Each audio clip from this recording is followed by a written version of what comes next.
Kok marah-marah terus sih? Oke, santai, gue nggak tahu apa-apa nih. Ya oke, bye.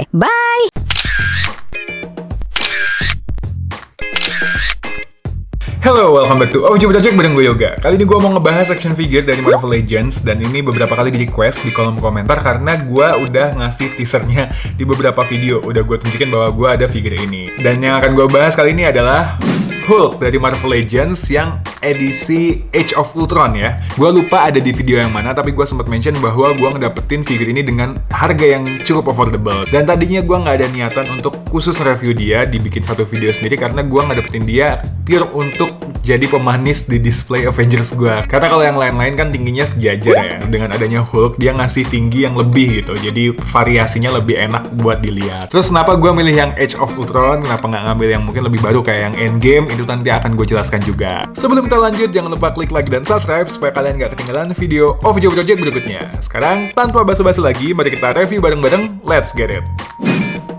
Yo, what is up people? Ini dia Marvel Legends Hulk Age of Ultron. Ini figure tahun 2015 ya, jadi udah figure lama. Dan kita nggak ada acara unboxing nih di episode kali ini karena langsung udah ada figurnya. Dia loose pack gue dapetnya. Dan figure lama memang ya, gue nggak ngedapetin juga dia yang versi backing box. Kalau kalian mau tahu boxnya, itu gue kasih previewnya di sini. Dia bawaan dari build figurnya Thanos.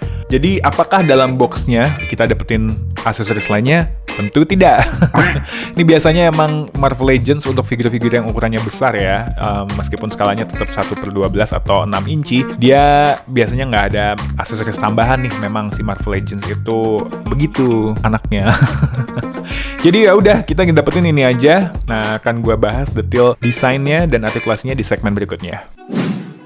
Nah, sekarang mari kita bahas detailnya. Ini adalah salah satu faktor atau alasan kenapa gue memilih Marvel Legends Hulk yang Age of Ultron. Ekspresinya. Jadi gue lebih suka Hulk itu versi yang lagi marah gitu loh, yang angry Hulk. Dibandingkan dengan yang Endgame, yang buff, yang harganya juga lebih mahal, itu wajahnya sangat apa ya, kayak Hulk yang lagi kalem gitu. Dan gue nggak ngedapetin sense of madness-nya Hulk di situ. Jadi gue dapet Age of Ultron ini gue lebih seneng karena di ekspresinya. Jadi wajahnya ini lebih galak gitu, lebih marah gitu, ya kan? Jadi ini salah satu poin plus kenapa gue lebih memilih Hulk yang Age of Ultron. Selain harga yang lebih murah, ini wajahnya lebih on point bagi gue. Terus dari sculpt rambutnya kayak gini ya, jadi dia ya sedikit keriting gitu, kayak Bruce Banner. Habis itu dari wajah kayak gini, angry Hulk, giginya juga kayak gini, kelihatan. Ekspresinya gue suka banget sih intinya. Kepalanya, artikulasinya bisa naik turun sedikit kayak gini, terus bisa nengoknya juga kayak gini, bisa 360 derajat, which is not really necessary.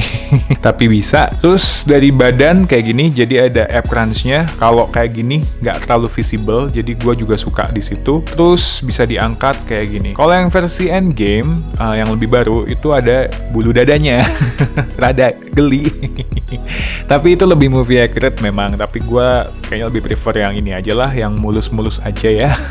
Terus ini gue agak nggak tahu apakah karena figur lama atau memang dari sananya kayak gitu, tapi ada slightly difference warna antara body sama tangannya. Ijonya tuh agak sedikit beda if you look at it carefully. Tapi kalau sepintas, wish, itu nggak kelihatan sih. Oke, ini untuk badannya, jadi paintnya masih rapi. Untuk figur yang keluar sekitar 7 tahun yang lalu, ini masih bagus. Untuk punggungnya kayak gini ya, jadi paint jobnya masih bagus lah gitu, ya kan? Oke. Terus ini bisa swivel juga ya, by the way, selain ab crunch. Untuk lengan, dia kayak gini, jadi ada urat-urat ototnya dari segi desainnya. Terus untuk artikulasinya bisa direntangkan kayak gini, oke. Terus bisa naik kayak gini juga ya, diangkat. Dan ada swivelnya, baik di kanan maupun di kiri.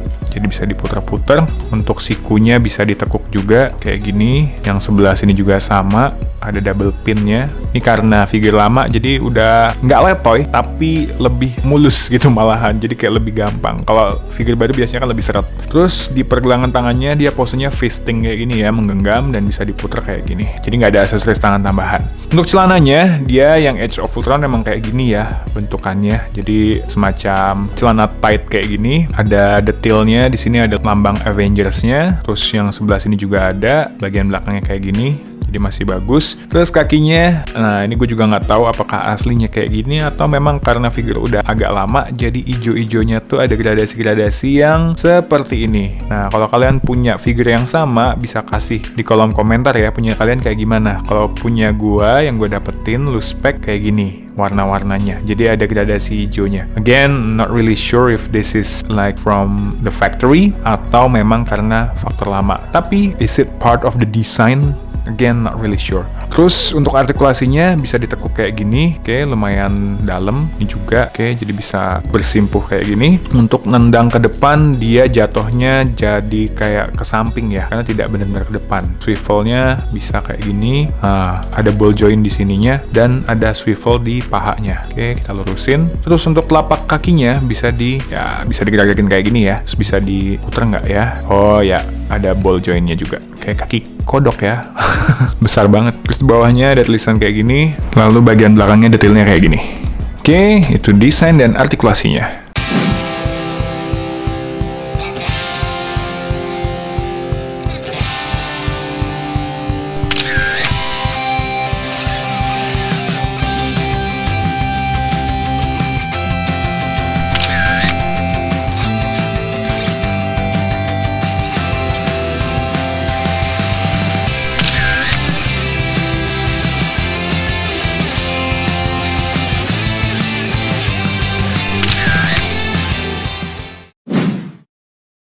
Nah, dari segi tinggi, mari kita ukur dengan penggaris butterfly kesayangan kita. Ini agak tegak nih harusnya ya, ditegakin sedikit. Sekitar 20 cm, bener nggak sih? Kalau dari penggaris ini, diukur secara langsung, ini sekitar 20 cm. Dan ini lebih tinggi dari rata-rata ukuran Marvel Legends lain yang gue punya. Misalnya, ada Captain America sama Wanda misalnya, kayak gini. Sama Iron Man kayak gini. Bentar Wanda, kamu itu kan bukan di OG6.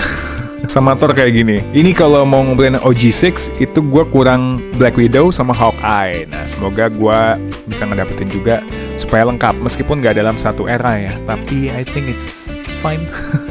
Oh ya, waktu beli Iron Man yang versi Mark 85 itu kan dapat aksesoris ini ya, gauntlet ini yang sebenarnya bisa dipasangin di Hulk yang versi Endgame. Gue waktu itu juga sempat iseng-iseng mau nyobain yang versi Age of Ultron ini, kayaknya nggak bisa karena kayaknya nggak bisa dilepas gitu loh, dan I don't wanna risk it. Kayaknya sih nggak bisa ya. Nih harusnya kan kalau ini dia colok, jadi ya aduh, coplok melulu jadinya. Nah, jadi bisa aja dipaksain meskipun nggak masuk ya. Tapi kalau kalian mau ambil foto dengan sudut tertentu, mungkin bisa aja diakal-akalin kayak gini. Ada Om Hulk. Hai Om, apa kabar? Wah, kenapa Om? Ih, kok marah-marah terus sih? Oke, santai. Gua nggak tahu apa-apa nih. Sabar, semua bisa dibicarakan. Jangan ngelus-ngelus. Nah, buat yang nanyain harganya, gue ngedapetin Hulk Marvel Legends Age of Ultron yang versi MCU ini di harga Rp200.000. Jadi loose pack, harga yang menurut gue sangat worth it. Tapi again karena itu loose pack dan harga second ya, jadi gue tidak bisa menjamin bahwa harga pasarannya itu segitu. Jadi tergantung aja kalian, kalau emang ada yang jual harga segitu menurut gue sikat aja. Tapi rata-rata variasinya yang gue lihat sejauh ini di marketplace sama di forum-forum itu biasanya kalau barangnya masih bagus banget itu sekitar 400 ribuan. Tapi sekali lagi harga yang gue sebutin itu bukan patokan, tidak pasti, jadi tergantung kondisi pasar gitu. Di sini gue nyebutin harga yang gue dapetin aja buat sekedar sharing. Nah, price factor ini juga yang waktu itu membuat gue kayaknya mending ambil ini aja gitu untuk pajangan melengkapi si display Avengers gue. Karena kalau mau ngedapetin yang endgame, yang buff, yang versi buff itu harganya sekitar ada yang jual tuh sekitar 700, 800, 900 gitu. Jadi gue kayak ngerasanya karena gue hanya ingin punya Hulk aja nih buat display, ya udah gue ngedapetin yang Age of Ultron ini aja, dan gue lebih suka dengan ekspresi dia di versi yang ini. Nah, kesimpulannya, apakah gue happy dengan pembelian Hulk Marvel Legends Age of Ultron ini? Figure lama, loose, nggak ada boxnya, nggak ada aksesoris juga. Ya, gue masih happy karena harganya cuma 200.000 gitu untuk Marvel Legends yang barangnya masih bagus banget. Jadi, ini di display pun masih oke banget, masih tegak berdiri, kokoh gitu. Dan gue ngedapetin untuk display biar lebih lengkap aja Avengers gue gitu. Jadi, I'm really happy to get this figure in a very, very affordable price gitu. Kekurangannya apa? Kekurangannya apa ya? Untuk harga 200.000 kayaknya gue nggak mau komplain deh. Untuk figure loose dan udah lama, ini pun menurut gue masih bagus artikulasinya. Nggak letoy gitu, jadi masih bisa dipose-posein dengan tegak. Kalau mau diposein artikulasinya juga masih kuat gitu, masih kenceng. Jadi, I will not make any complaint out of this. Dari segi aksesoris juga gue paham sih Marvel Legends emang ya rada terbatas lah untuk dari segi aksesoris. Tapi kalau purpose-nya lebih ke display only, then I would recommend this. Nah, kalau kalian suka sama video ini, jangan lupa klik like, share, komen, subscribe, dan nyalain juga loncengnya supaya kalian gak ketinggalan video Official Project berikutnya. Thank you for watching. See you guys in the next video. Stay happy and healthy everyone. Ciao!